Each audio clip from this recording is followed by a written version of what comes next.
front to me. Down at the bottom end, at the top end, it may be tighter up on the other side. So, again, so following that line between the adductors and the quads here, you can get them to begin to tilt the pelvis, posterior and anterior tilt the pelvis, so you're tilting the pelvis back and forth, tilting the pelvis. Yep. And sometimes you have to come up with a few different cues to get them to move in the direction you want them to move. And as they do this, you can feel the tension increase. You feel the difference. Yes, no, yes, no, yeah. So as they're moving the pelvis, it's doing a couple things. It's reaffirming where you're at on the body, because you can feel that as the tissues begin to melt and solidify again on the other side of your hand. It's aligning the fibers, so getting them sort of like combing cotton out, getting all the kinks and stuff out.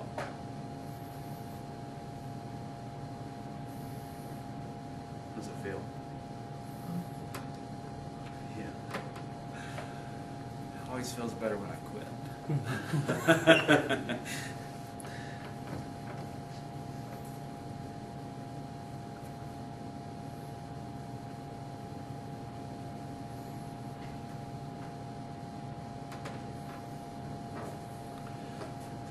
Tired, just go back there. And so as you get a little bit closer up, it becomes a little bit more personal, so you can just tell them to move their stuff out of the way. If you need to go up that far, I'll go all the way up in many cases, just go on up. But they don't, as long as your intentions are clear, nobody really, they're happy to have the work done and the stuff released.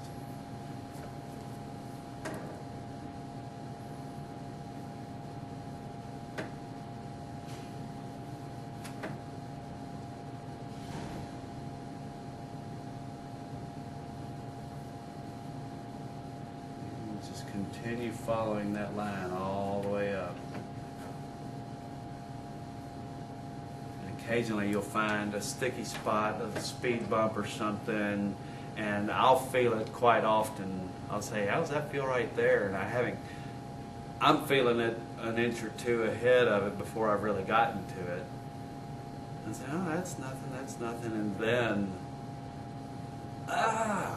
so you can feel it beginning to compress in front of your fingers before you get to it. So it's kind of a neat thing. Like right about there is, yeah.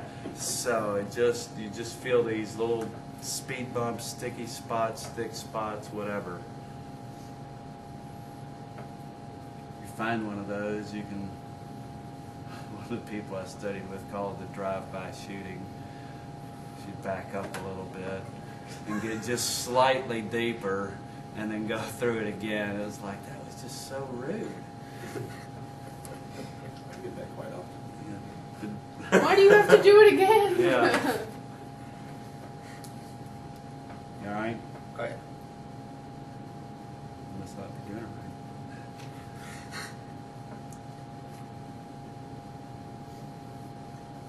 You stop I'm so used to talking. knots, man. I just live with them. Yeah. And that happens a lot with the athletes, they've been told to press through it, just get on up and keep on going, walk it off. And so there's a lot of denial or just pushing it aside. And depending on how hydrated they are and what the tissue's like, it's actually moving quicker now.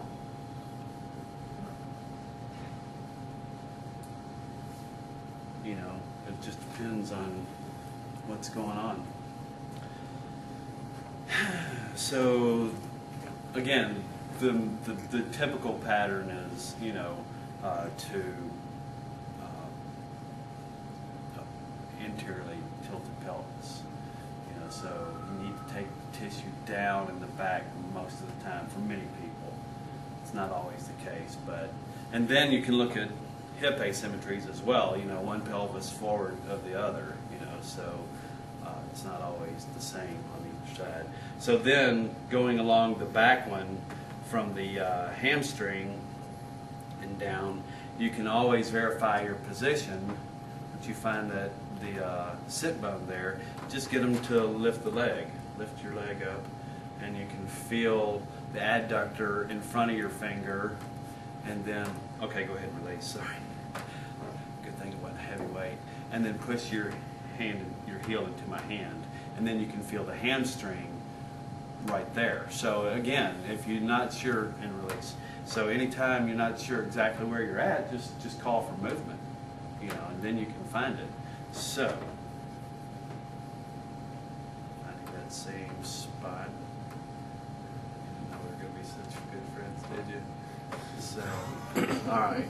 So now, I've got that same spot, and now, so again, you can begin to tilt the pelvis, posterior and anterior tilt of the pelvis.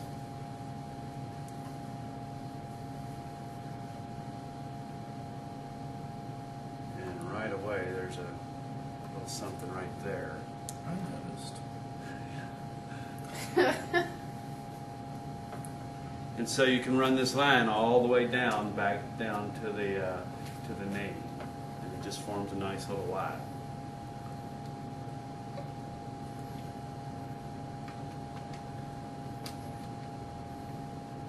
She's like, I hope I didn't make him feel bad. It didn't hurt that bad before. Or anything like that. You made him mad, so now it's got to hurt. So, you know, you can go in at different levels. You know, if you get to a spot and it's just not getting the movement, you know, back off. Maybe don't go quite as deep, you know. And sometimes the tissue just doesn't want to move that direction. So start it the other way and move up, maybe, you know. Finding the length one way or the other is good, you know. Maybe it doesn't want to move in that direction, so just go ahead and try it from the other way. So,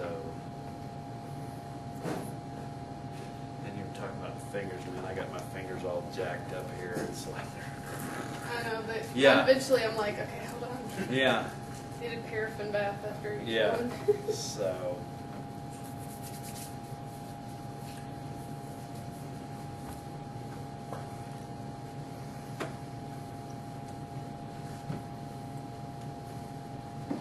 So again, you just find the applicator and getting behind the stuff so that you can find a nice little line.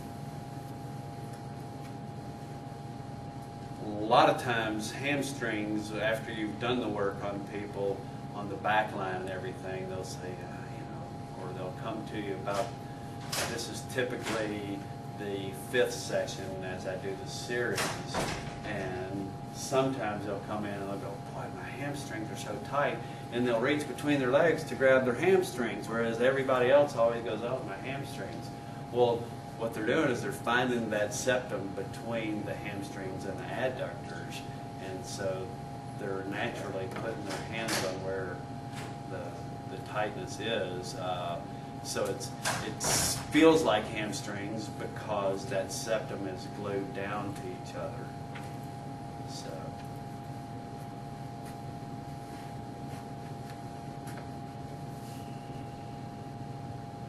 I can definitely understand that. Exactly where I have mine, Mhm. like right here, but it's kind of like up at an angle and to the side a little. Yeah. She's not hurting as much as my son, so. Oh, no, nowhere near. Way better.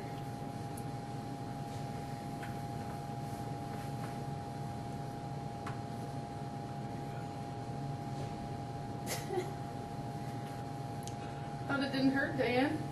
You're He just found so another used to knot. it. He found another knot. Crazy.